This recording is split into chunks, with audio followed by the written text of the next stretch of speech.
Thank you, Sarah, for that kind introduction. I didn't really recognize myself in that, but I appreciate your kind words. And I'd just like to thank everybody for being here today. It's a great honor to give this lecture. I'd like to thank a couple of people in particular. So first of all, I'd like to thank my parents for their support and encouragement over many years and for joining me here today. I'd like to thank my wife, Anna, for her continuing and ongoing support and encouragement and for basically making everything possible, and for being a great colleague as well. I'd like to thank the colleagues in the school office who helped set this up, so particularly Emma and then Hannah, who did this amazing visual, which I'm sure you'll agree is, well, it's why I'm here today. It's that enticing. So I'll get on with things. So I'm delighted to have this opportunity to say a little bit about my work and how it fits into the development of Scottish literary, cultural and historical studies here at the University of Edinburgh. There is no this is my pitch to the head of college, by the way. There is no university with a greater concentration of research in these fields in the world, although for reasons which I begin to touch on in my talk, this has rarely been explored in fully joined up ways. Great opportunity for investment, you might think. One of the privileges of age is a greater sense of perspective, and writing this lecture, which reflects essentially on the period leading up to when I come into the story, when I first arrived here at the University of Edinburgh, he says modestly, by the way, leading up to my first entry of the university, I came to understand better not only my debts to the people who first taught me here, but also I kind of began to reevaluate, I guess, how recent, how original, and how contemporary what I was being taught at the time was. Because of course you just don't know how brilliant the people teaching you are, because it's all you know until you look back later.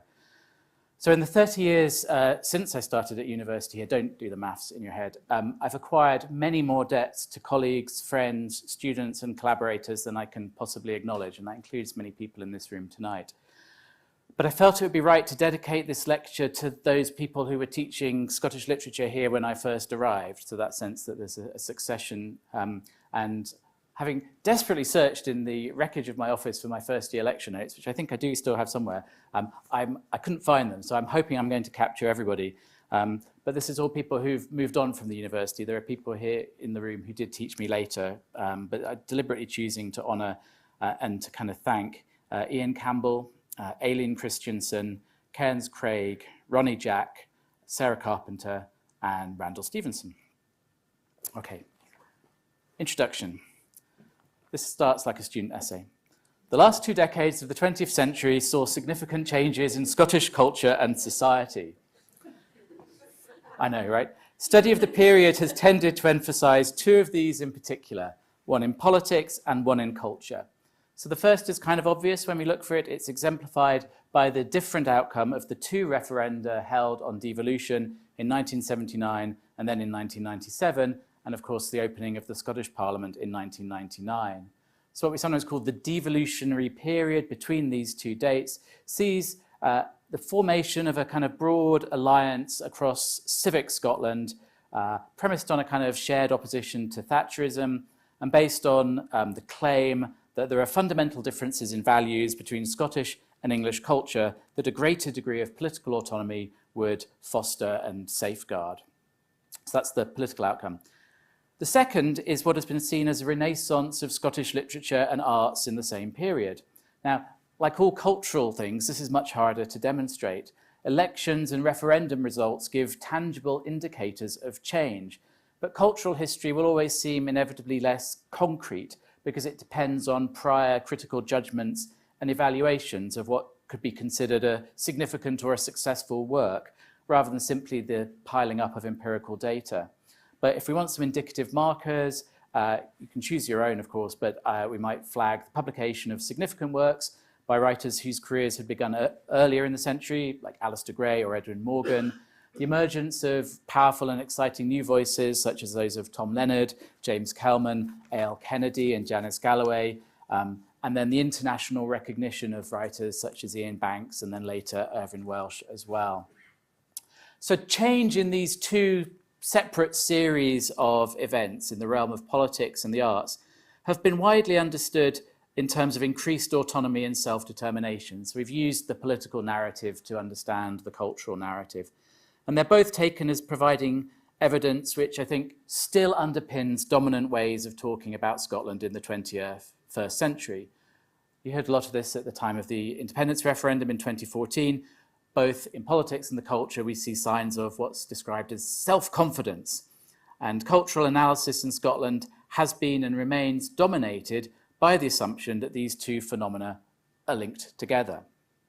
So on one account, both political and cultural developments are parallel responses to social and political crisis. A strong variant of this argument sees cultural change as national revival, as the necessary forerunner of political change, such that the increasing self-recognition of Scottish cultural power underpins the political expression of nationhood. There is a more analytical account, which sees both not as directly linked, but as complexly interrelated. In an earlier draft, I said parasitical on each other, but I've decided to tone things down. So each draws on the other, with political narratives drawing on the idea of Scottish culture in order to appeal to shared values. That's fine, that's what politics does or has to do. And then claims for the significance of culture, again, fine, great, convenient for artists to be able to say this, but puffing themselves on the argument that cultural production had been the carrier of Scottish identity throughout the whole period since Union. So, in my lecture tonight, I want to offer an alternative viewpoint, which, close to that third, more sceptical account, qualifies it in what I like to think are significant ways. So the relationship between politics and art, I'm going to suggest, has to be understood as mediated by the work of criticism and cultural history. Maybe in the questions you can ask me whether that's a particularly self-interested way of thinking about things. And so what I'm going to suggest is that key to understanding the recent history of the relationship between politics and the arts in Scotland is a shift from something like a modern to a postmodern paradigm in the study of culture, and I'll explain what I mean by that. So my lecture will have three parts. Classically, I will give an account of the rise and eclipse of a postmodern Scotland in the 1980s and 90s. Then I'll discuss the new cultural history that emerges at the same time. And finally, I'm going to just say a little bit about some of the consequences of telling the story this way. So, word of guidance from the start, not all problems can simply be solved. And my relatively modest proposition is that focusing on this idea of mediation and this transition explains some ongoing tensions within the work of Scottish cultural history. So that's the relevance piece. Okay. So we're going to begin with the rise and fall of postmodern Scotland, and with a work of art, which I think will be familiar to quite a lot of people in the room. Hands up if you've seen. Oh, okay, so it's not quite as well known as I guessed. Okay, luckily, I'm going to tell you what you're looking at. So this is Straw Locomotive, which is one of the most well-known, or was one of the most well-known Scottish artworks of the 1980s. Time. It's a site-specific work by the sculptor George Wiley. It's a steel frame that was stuffed with straw and was hung from the Finnieston crane beside the River Clyde for about 6 weeks during the duration of Glasgow's Mayfest Arts Festival in 1987. So during the 6 weeks that it dangled above the dockside, the sculpture became a familiar sight to the people of Glasgow, not least the city's bird life. And Wiley noted, the pigeons loved it because it was open round the clock. Arrested in midair, the locomotive images the suspension of Glasgow's industrial and imperial past. It's an emblem of the second city of empire whose engineering had been known worldwide. So there we are. We're used to it. It's been hanging there for 6 weeks. Then, on the night of the 22nd of June, coincidentally, that's my birthday. It's not why I picked this. Following, I can reassure you, the careful eviction of the feathered inhabitants who'd nested in it, no birds were harmed in the making of this artwork. The engine was removed to the site of the former North British Engineering Works in Springburn. And there it was burnt in a ceremony that quite deliberately echoed the recent revival of interest in fire festivals such as the Uphellia in Shetland and Beltane here in Edinburgh. An interesting point about this is that witnesses recall this as being an intensely moving occasion, and all accounts of this say that many people wept. Can't tell you if that's true or not, but it's really important that that's how it's described. So as the engine burnt down to the ground, and this is this corner here, a question mark, which is Wiley's kind of signature motif, appeared in the steel framework. So Wiley, who takes the question as the motif for his art as a whole, commented of the work, "The straw locomotive can ask questions but cannot give answers." Now, Wiley's preference for open rather than closed questions rather than answers does resonate with other tendencies in the art and thought of the time. And it's a period that has been characterized as a whole by Eleanor Bell, whose work I want to pay tribute here to, as that of a questioning Scotland. So the title can be read both ways. Scotland of this period is a Scotland put into question, but it is also a Scotland which questions, which asks questions. For me, this is a significant change, okay? And my next slides try and give a coherence or a kind of flavor of the kind of change that this means and I think why it's a good thing. So the first quotation comes from the novelist A.L. Kennedy in a talk that she gave to a conference in 1995. So this is my example of questioning Scotland. "I'm a woman, I'm heterosexual, I'm more Scottish than anything else, and I write. But I don't know how these things interrelate. I've been asked for a personal perspective on my writing, on Scottishness in literature and Scottishness in my work, but my whole understanding of writing and my method for making it does not stem from literary or national forms and traditions." So for Kennedy, it is writing which also poses questions. It is a search for something, not a statement of truths, and not at all is it the perpetuation of particular traditions. How far we have come by 1995. I like to contrast this with another quotation from one of the two kind of key Scottish Renaissance novelists of the early part of the century, Neil Gunn, writing in 1940, who says, "Only inside his own tradition can a man realize his greatest potentiality, just as, quite literally, he can find words for his profoundest emotion only in his native speech or language. This admits of no doubt. And literature, which is accepted as man's deepest expression of himself, is there to prove it." So the striking thing here is not simply that for Gunn, art and nation are inextricable, or that all artists are basically men, although that is part of his assumption, but his certainty. This admits of no doubt. So that self-evidence of what a sociologist would call the congruence of a national community, of a linguistic community, and of a political community is simply something that Gunn takes for granted. He doesn't need to justify it or demonstrate it or go through any argument. You agree with him. He knows that from the start. For Kennedy, none of this is certain. It's a mass of sliding, interacting, kind of cross-pollinating questions rather than answers.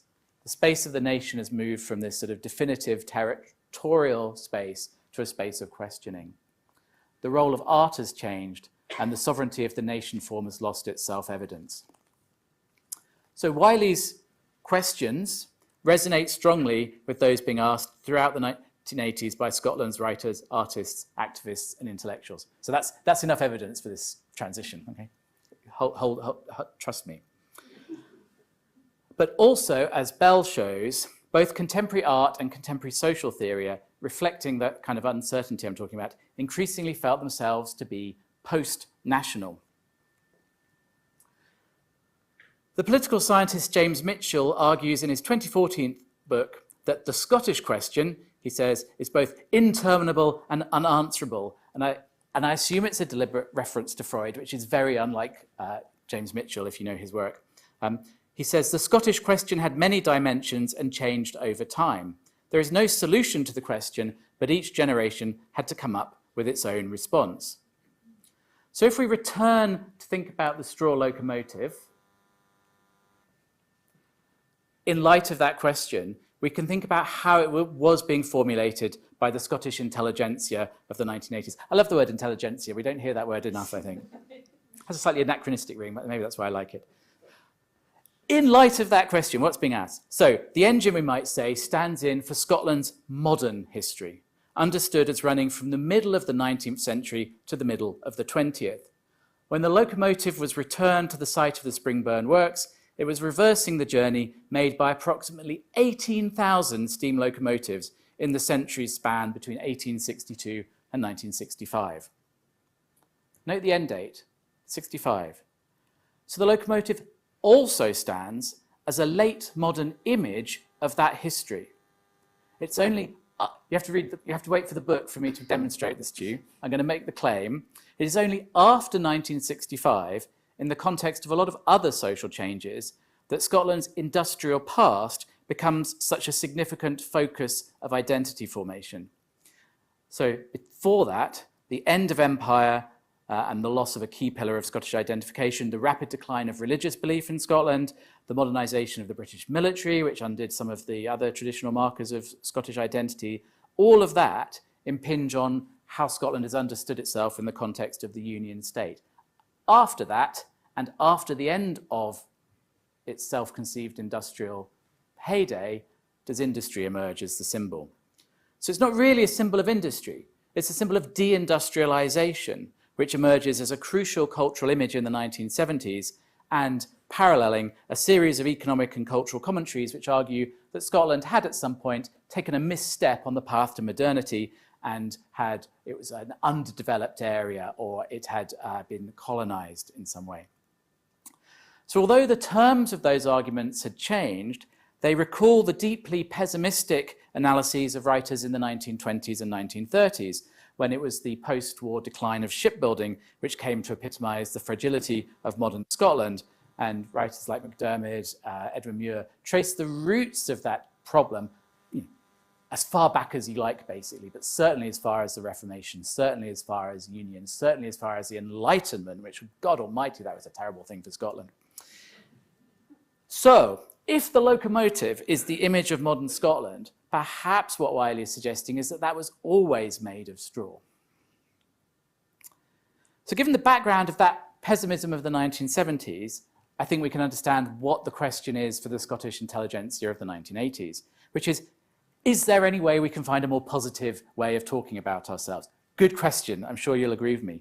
So the challenge is how to figure out the nation in ways which point beyond this modern crisis, which it's not a continuous interpretation through the 20th century, but it has really powerful moments in the 1930s and the 1970s.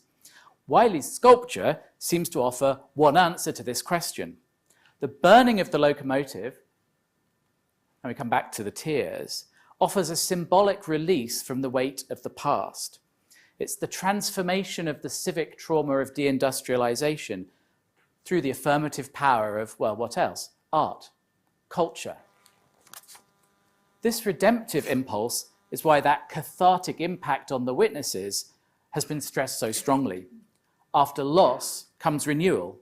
After industry comes style. After history comes culture.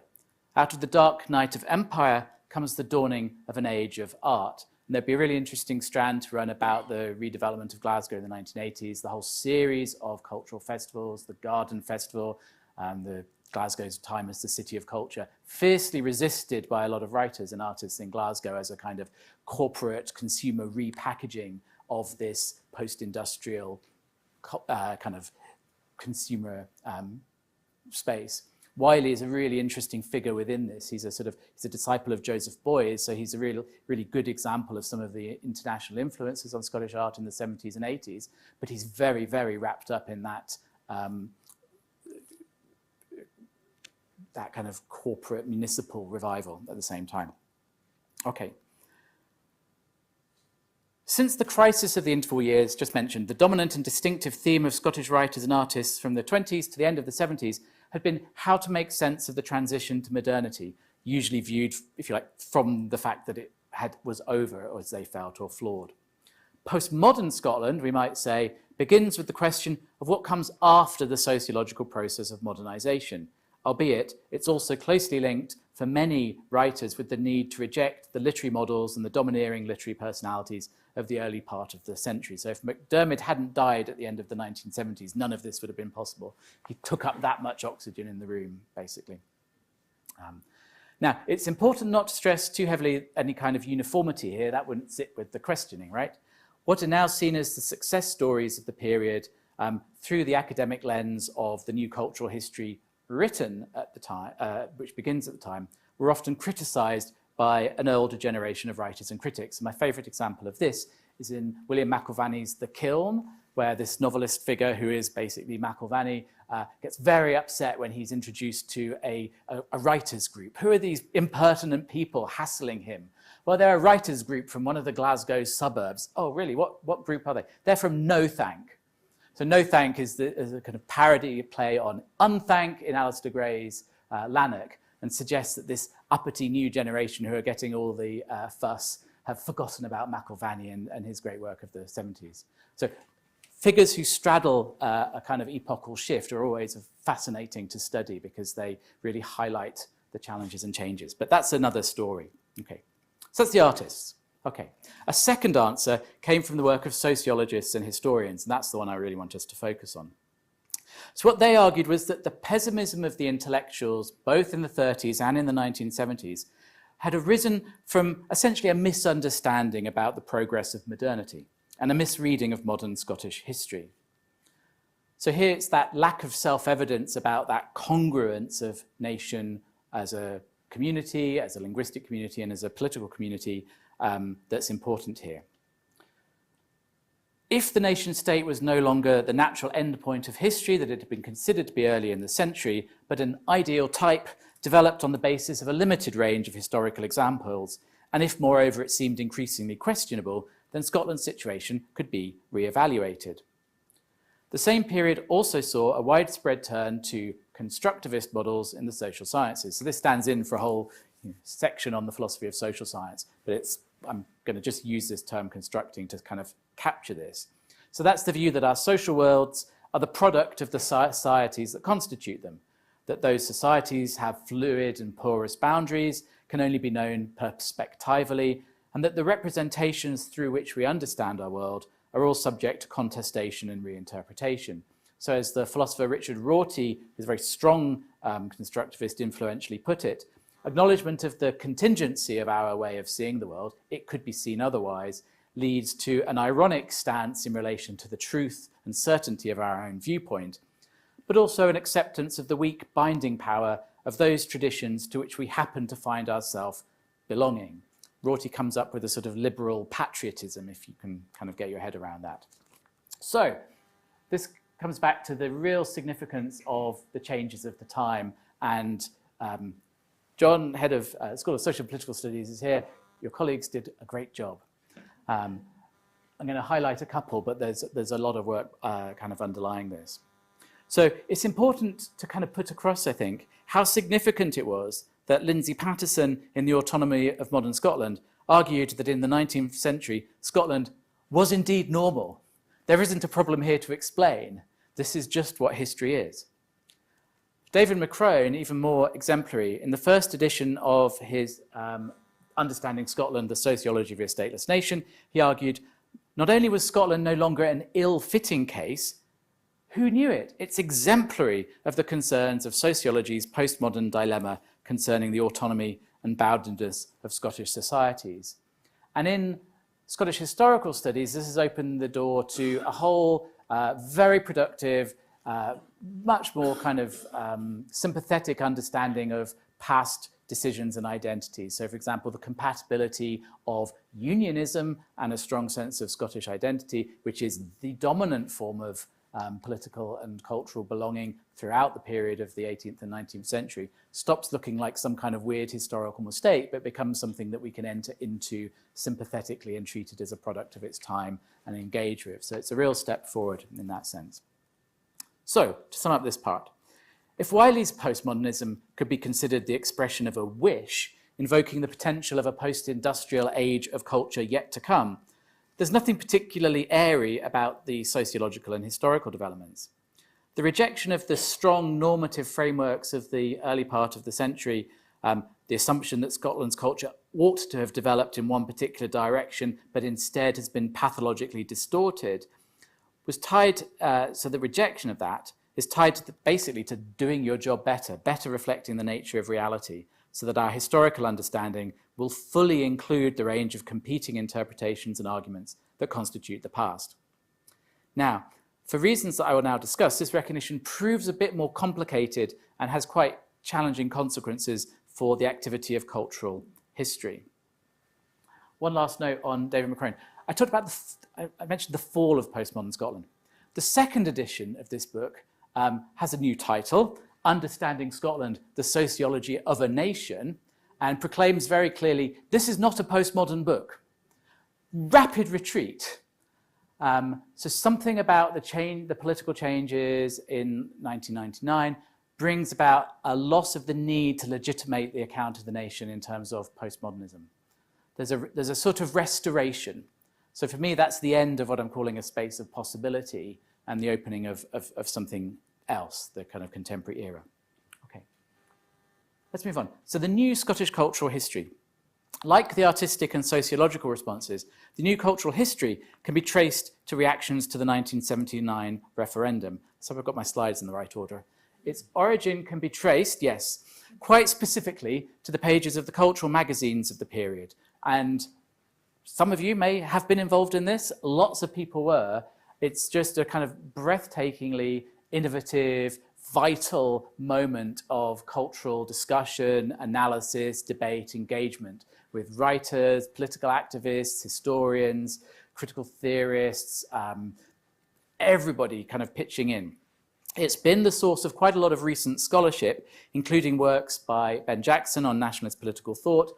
This book, which I want to give a particular plug to, by my friend and colleague Scott Hames on the literary politics of Scottish devolution, but also by Eleanor Bell, Rory Scowthorne, and others.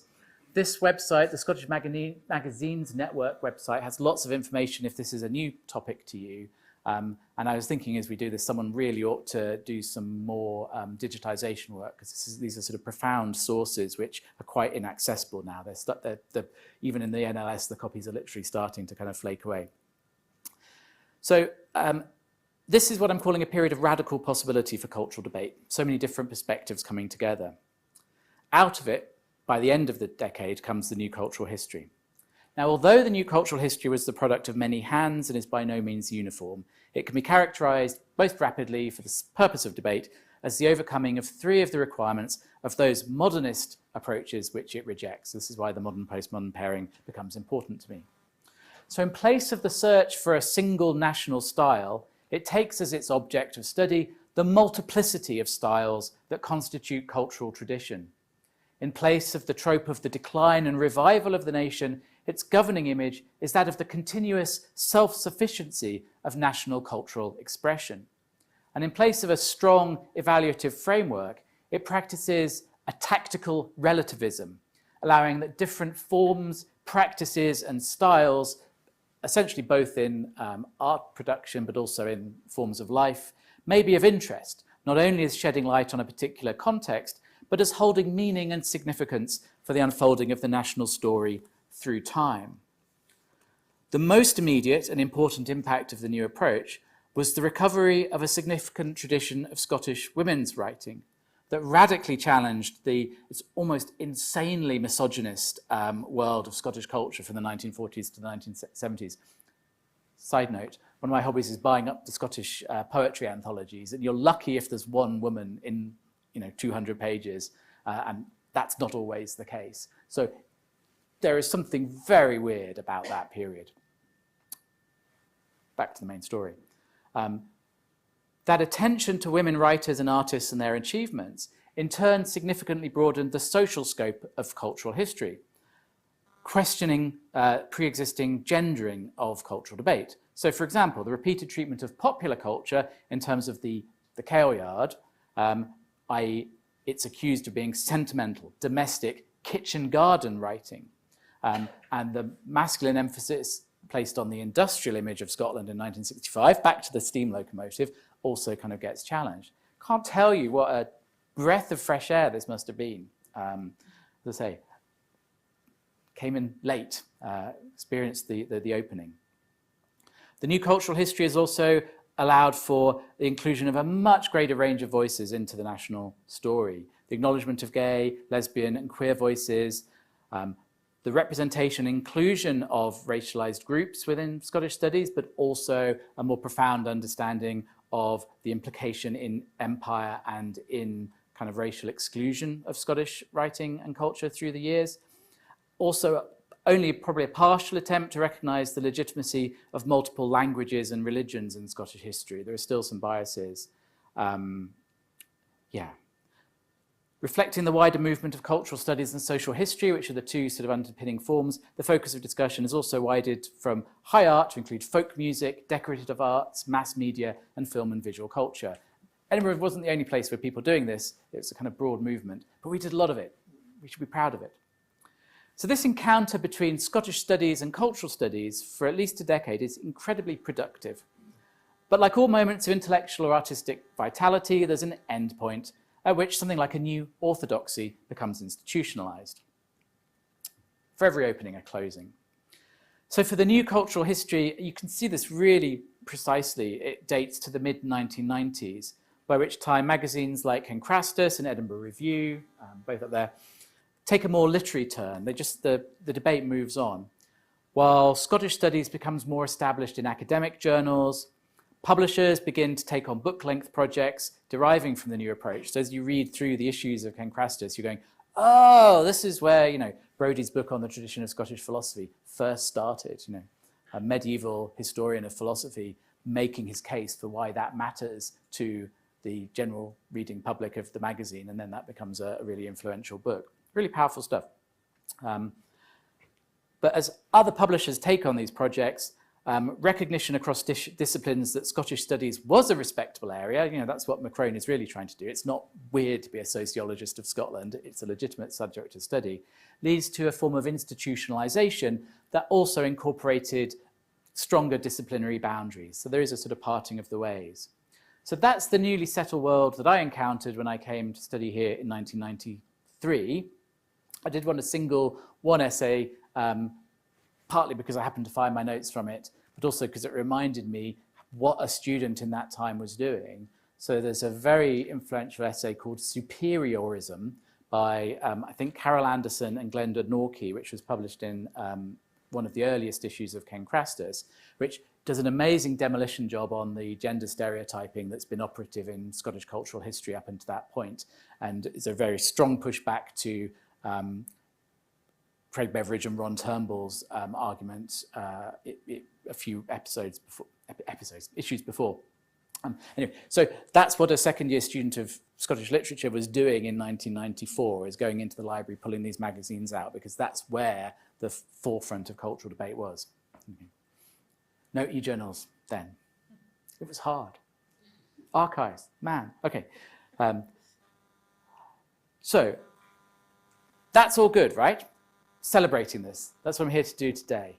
But I want to stress, and this is just my nitpicking way, tensions within the project of the new cultural history. And I'm going to take as examples, in particular, two of the most influential of its early products. So I picked Scottish Women's Writing and Gender in the Nation as kind of key examples of, because it really was women's writing and issues of gender that led the way in the revitalisation. But what I want to talk about is the 4-volume history of Scottish literature published by Aberdeen University Press under the general editorship of Cairns Craig in 1988, and then Robert Crawford's influential book Devolving English Literature, 1993. Now, the significance of the Aberdeen history, it's not just its scale, so it's 4 volumes, but that in adopting a multi-author format, it refused any attempt at kind of ideological synthesis or closure. It said, there's going to be lots of different ways of talking about the history of Scotland. Have at it, guys. Reflecting the diversity of the new cultural history, it allowed its contributors a relatively free hand to describe the topics that they're interested in. So introducing the project, he doesn't say this explicitly, but I'm sure I can make this argument work. Craig implies that the form of this 4-volume anthology is appropriate to Scotland's postmodern predicament. So we see a tie here back to the earlier points. He argued that the fragmentation and division, which had made Scotland seem abnormal to an earlier part of the 20th century, came to be the norm for much of the world's population. Bilingualism, biculturalism, and the inheritance of a diversity of fragmented traditions were to be the source of creativity rather than its inhibition. So, this is a really dense passage. What we see here is the sociological observation, or the observation made by those sociologists, that Scotland is not only normal, Patterson, but also exemplary, Macrone, but it's elided with an evaluative claim that fragmentation, conflict, and division are actually the source of creativity. So it makes a kind of boosterish account of the contemporary postmodern vitality of that Scottish cultural inheritance. So it's not just a better description of reality, it's why this is the best possible reality and the best possible set of cultural outputs. I'm pushing it a little further than it probably can go. So both the form of the history and those kind of tacit commitments to particular forms of hybridity, pluralism, open forms remain unspoken commonplaces of Scottish cultural histories. So the archetypal form of that history, and salute to those of you who are kind of writing the chapters for these, the archetypal form of the history is the contemporary proliferation of multi-authored handbooks, companions and encyclopedia, all of which eschew synthesis and evaluation for the empirical stacking up of stuff. We have a lot of history, guys. Look at it. It's great. It's really diverse. That's true, but what next? What else? Crawford's devolving English literature, couldn't get a picture of this, may appear to take an opposite tack. So rather than being a kind of internal catalogue of the variety of the nation's cultural expression, what Robert Crawford did, and it's really hard to underestimate how influential this was, particularly in English studies globally. So not, as ever, the attempt to decentralize English studies lands last in England. So it takes a relational approach to understanding the diversity of English literary history based on the interplay of regional, national, and imperial dynamics. Crawford argued that the history of English literature needed to be rethought from the perspective of its margins, whether that was American poets adopting English mannerisms, Eliot, settler colonial poets trying to come to terms with their divided legacies, post-colonial writers invoking Irish poets, Northern English writers exploring the difference between vernacular expression and standard English. But like Craig, what seems to be an objective approach, and there's broadly an analytical purchase you can get by thinking about the tensions and relations within a whole rather than simply trying to characterize from one point of view. That's unobjectionable. But there's smuggled in very quickly an aesthetic preference for what Crawford describes in slightly problematic terms as a devolution, barbarian cultural movement that relates writers across different marginal contexts through their sense of distance from the sources of metropolitan cultural authority. But of course, this also risks the problematic conflation of what are significant historical and political difference in context when you're comparing Larkin's provincialism with styles adopted in settler colonial or post-colonial contexts. These may be comparable, but these are not the same thing. One of the constitutive tensions within cultural history is that the analytical and the evaluative are so closely intertwined. And for me, both these projects entertain evaluative risks. It's a short step from emphasizing the internal heterogeneity of a nation, and that's what a nation is. It's unity around difference, to implying that heterogeneity is its exemplary and distinctive feature. All nations are hybrid, heterogeneous, and mixed, but we happen to be really heterogeneous, hybrid, and mixed. It's well known that all nations claim to be the best example of universal human values, right? It's just a structure of the form.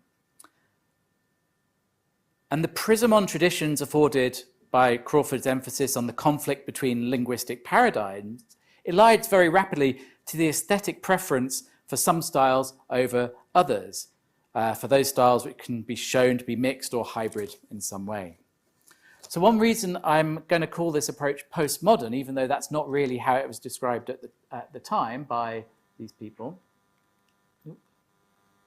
is to suggest that for the new cultural history, that powerful sense of continuity, despite change over time and despite the variety in the cultural expression of the nation, is that it is bought at the cost of certain kinds of evaluative possibility. Randall Stevenson argued in 2004, or observed, I guess, that in criticism and literary history recently produced within Scotland, postmodern is a term conspicuous by its absence or the scarcity of its use. And one reason for this, I suspect, is its overt association with relativism, which tended to undermine the projects of the writers who were being proclaimed postmodern. So Alistair Gray, and this is 2008, so he's been complaining about this relentlessly in his work since the early 1980s. Don't call me postmodern. This is from an introduction to a reprint of his friend Archie Hines' brilliant novel, The Dear Green Place. So this was the 2008 edition. It's just out again in paperback from Polygon, so 2024, you can go and buy it. So Alistair Gray associates postmodernism with what he calls the thinning of the Western cultural tradition, now called dumbing down. Intellectuals, he complains, calling themselves postmodern, now say that objective truths do not exist, but are opinions in disguise. They can now lecture in universities, here I am, upon anything they like, because they can hold everything equally valuable and declare many once valued things negligible. So is that the problem? If many things once considered negligible are now considered valuable, have we lost our sense of what's truly valuable? Has the new cultural history stripped us of our ability to build strong arguments based on what we think ought to be? It's a good question. The second tension, very briefly, is that the second reason for I'm calling this postmodern is to foreground the illusion of that constructivist epistemology that underpin the new cultural history. I will refer the audience to my published work on this particular point, but in essence, my argument is that a much older practice of national literary history kind of takes over and hollows out the new postmodern account from within. That there's a kind of, that it's postmodern in the sense that it repeats and continues the modern without fully being able to come to terms or come to grips with that. One of the things about that period in the 1980s is that there's a genuinely productive encounter between literary studies and cultural studies. I often refer to this as a missed encounter. So I just noticed that Johnny's here. So recently republished collection of Colin MacArthur's work. Colin MacArthur, a critic of visual culture, really pushed very strongly the cultural studies line. And essentially, I was never taught him. Literary studies backed away from that. So it's an encounter which could have happened, but didn't in that period. So yeah, so Johnny has edited this collection again. Go out and buy that when you've saved up £120 or whatever, but wait for the paperback. It's brilliant. It really helped me understand as I was preparing for this lecture. So yeah, this is a missed encounter.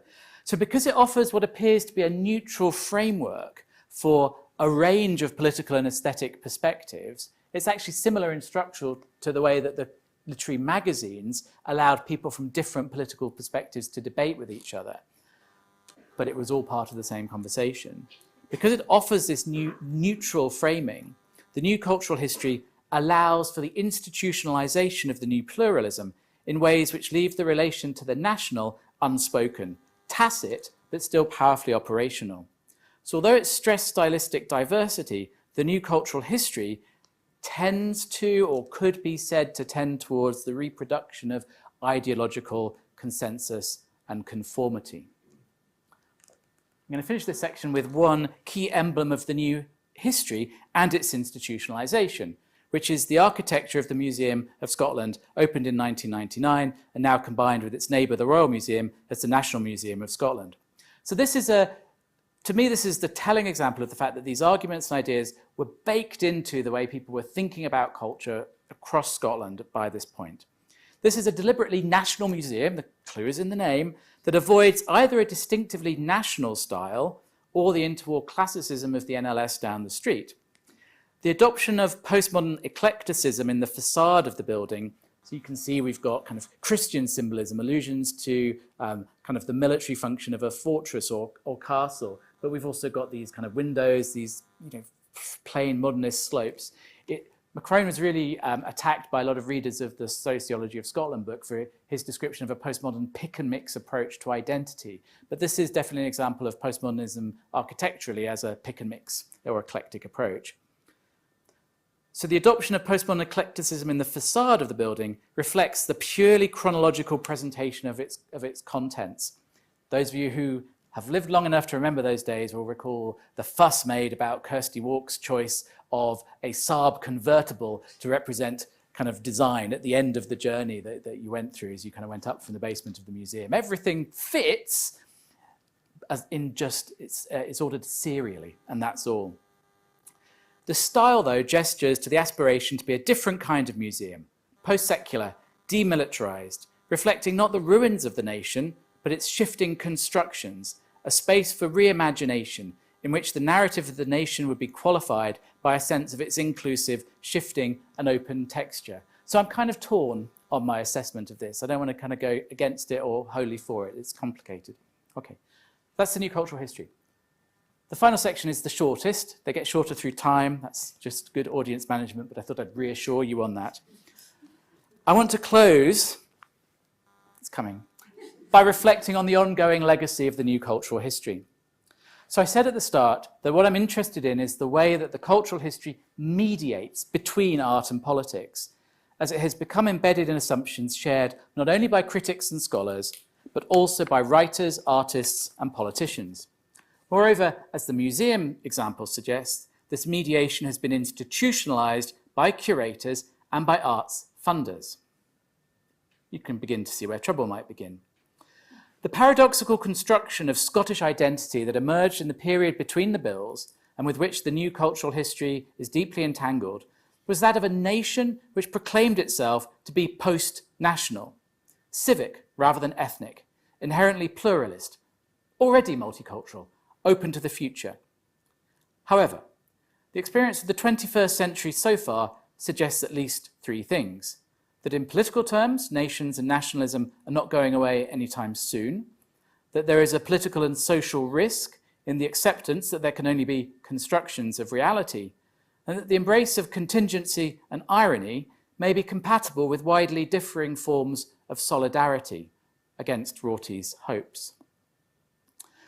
The pluralism of the new cultural history, I've suggested, retains the form of a national narrative, but through its stress on continuity and diversity, it decommissions the evaluative frameworks provided by the modern age. With narrative form comes function, and in this case, the traditional task for a literary history of legitimating the status of a culture or a state by providing a list of exemplars which carry symbolic value. So when it's not overtly culturally nationalist, my view is that the vast majority of the work done in Scottish literary and cultural studies is an example of what sociologists would call methodological nationalism. And in its form, it carries political implications, which it's not always in control of. Political scientists and sociologists have repeatedly challenged the myth of Scottish social difference at the level of values and attitudes. And of course, that speaks directly to the undoing of that claim we mentioned right at the start that emerged in the 1980s and is supposed to have held together the Scottish social consensus. Doing so also undermines the argument that cultural difference is what's driving political change. In a recent essay, the political scientists Michael Keating and Nicola McEwen characterize Scottish political history recently in the exact opposite terms. They say political divergence coincides with cultural convergence. They see this as a version of de Tocqueville's paradox. As there is less and less difference in social structure or values between England and Scotland, there is a stronger demand for the political expression of difference. Now, coming out of the political back into the world of the arts, this suggests to me there's something like an iron cage in operation. Writers and artists remain under pressure to supply evidence of a cultural difference that has become increasingly fictional, supplying symbolic resources to underwrite and image national difference. And to the degree that they have refused this political function, as many have, pursuing instead individual experience, ecological themes, internationalist models, formal or aesthetic interests, cultural history, critics, scholars, people like me lecturing in universities, have continued to recruit them to represent and express a national difference that only exists at the level of collective representation. And I want to close with a brief discussion of two examples of the challenges that arise from that, and which illustrate the mediating function at work, but also why I think it can be worrying. I want the next slide to be a surprise, so I'm not going to it next. In 2014, the poet Tom Leonard, brilliant poet, was approached by the Scottish Qualifications Authority, good for them, for permission to use an excerpt from one of his works in an exam paper, as they said when they wrote to him, an example of, quotes, the use of Scots in contemporary literature. You can see where the trouble's coming, right? He refused. His poem, he argued, is not an example of Scots, whatever that highly politicized term means. Leonard's work is concerned with individual voices, with the tension between the sound that comes out of our mouths and the way it's written down, standardized, and circulates. And writing to his publisher, Leonard contrasts the approach of the SQA with that of an English educational publisher to whom he had granted permission to use one of his works. So south of the border, okay, this is a plus point for England, students were to be invited to reflect on the relationship between proper English and their own natural speech, to consider the difference between phonetic transcriptions of voice and the use of standard orthography. They were going to supply another line of Leonard's in the material for students to kind of reflect on. Poetry is the heart and brain divided by the lungs. So questioning Scotland survives somewhere. Leonard concludes, there is no one in Scotland just now that I know to be capable of making that connection, let alone in an exam board. Apologies to the many people who labour on boards of examiners. Nationalism, like a virus here, is pushing the possibility of there being such perception further away. Now, this frustration with the national mobilisation of literature by both sides in the 2014 referendum, I think, is one of the contexts for my favourite indie ref artwork, which Leonard posted on his blog in September 2014. So I hope you can read it. The awful thing is, one of them is going to win. Look on the bright side. One of them is going to lose. Pretty much my attitude to most political contests at the moment. So that's the first example. A few months later, August 2015, the poet and playwright Liz Lochhead, then the Scottish Macca, was asked in an interview with Gutter magazine about the current direction of the National Theatre of Scotland.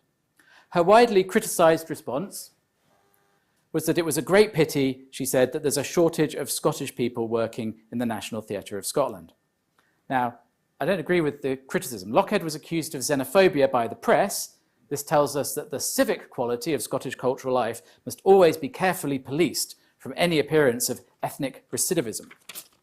But in the original interview, she's saying something much more interesting and much more valid. She says, I just wish there were more Scots, some more people with a Scottish theatrical culture, which is gutsy, upfront, borderline, and has a rough and ready relationship with variety. Restating her position in the Herald after she was kind of called out, she says, what she wants is to know that the theatre has someone there looking after the Scottish side of the repertoire and who knows about Edwin Morgan's plays or the great work that Jerry Mulgrew of Communicado Theatre has done. It's a really interesting moment, very telling. So Lochhead recasts a sense of belonging, not as a matter of blood or race, but as cultural knowledge. Nationality is being defined as kind of competent familiarity with the story that's being told by the new cultural history. But there is a deep equivocation here between culture as a practice or an artifact that can be acquired and culture as the expression of lived experience, because surely I could join the theatre, read the book, and then I know. What is the distinction that she's drawing? Even more striking to me in what Lochhead is saying is the appeal, which I think I've tried to suggest is a structural or characteristic feature of the new cultural histories, to a particular national style or tradition, but one that's characterised by its pluralism. So she sees Scottish theatrical tradition in terms of the counterpoint between high and low style. So a productive relationship between the popular form of music hall and variety, and then the high art form of theatre. Now, you can trace this characterisation of tradition back. It's a construction of the 1980s. You can find it really prominently in the Clyde-built season in 1982, put on by 784 Theatre Company. This is a theatre company who had their own quite brilliant archivist and historian on staff. And what you see happening in 1982 is that they're producing a usable past which provides the origin of their own style and roots it in what Scott Hames has called a kind of vernacular, popular nationalism, drawing on forgotten repertoire from the 1930s and the 1940s, and particularly the work of Glasgow Unity Theatre. Adrian Scullion, who I think is now at Queen's Belfast, has written very, very interestingly about the way that particular theatrical motifs have become emblematic of the whole and interpreted in ways which don't speak to the full scope of what was actually going on. So if Leonard's experience suggests something like a recolonization of the arts by nationalism, Lochhead speaks more directly to the other side of the coin and to the way that the changing constructions of the new cultural history can become reified, prosen in place, and that a plural style can become a defining style, and tradition, cultural knowledge, begin to function despite itself as a marker of inclusion and exclusion. Conclusions. Well-known quotation. The anthropologist James Clifford once described culture as a deeply compromised idea I cannot yet do without. My favourite quotation. The social theorist Nicholas Luhmann went further, describing it as one of the worst concepts ever invented. So if I've dwelt on the ambivalence and some of the tensions that arise from the new cultural history, it shouldn't be taken to mean that I don't absolutely, reverentially, highly value the significance of knowledge about the arts in Scotland. Sarah mentioned in her introduction the challenges, the risks, the need to continue to make the case for knowledge of the arts and the humanities. I would particularly stress that what the case we need to make is not just for the arts, not just for the production of culture, but for its study and analysis. That's the case that we need to make. Some of the research organisations in the UK, they'll stick a poet on the cover. You know, Wordsworth is good on the cover of an AHRC report, but we're not, well, some of us are writing the poems. That's brilliant, obviously. But it's the study and the analysis that makes new and changing. It's not only done in universities, but it's part of what we do and it's part of what we've got to stand for. So I believe in all of that. Don't get me wrong. These are important tasks, and it's the task of a university not only to ensure that these continue, but to work to see that this transmission takes place in more rather than less self-reflective and self-critical ways. Thank you.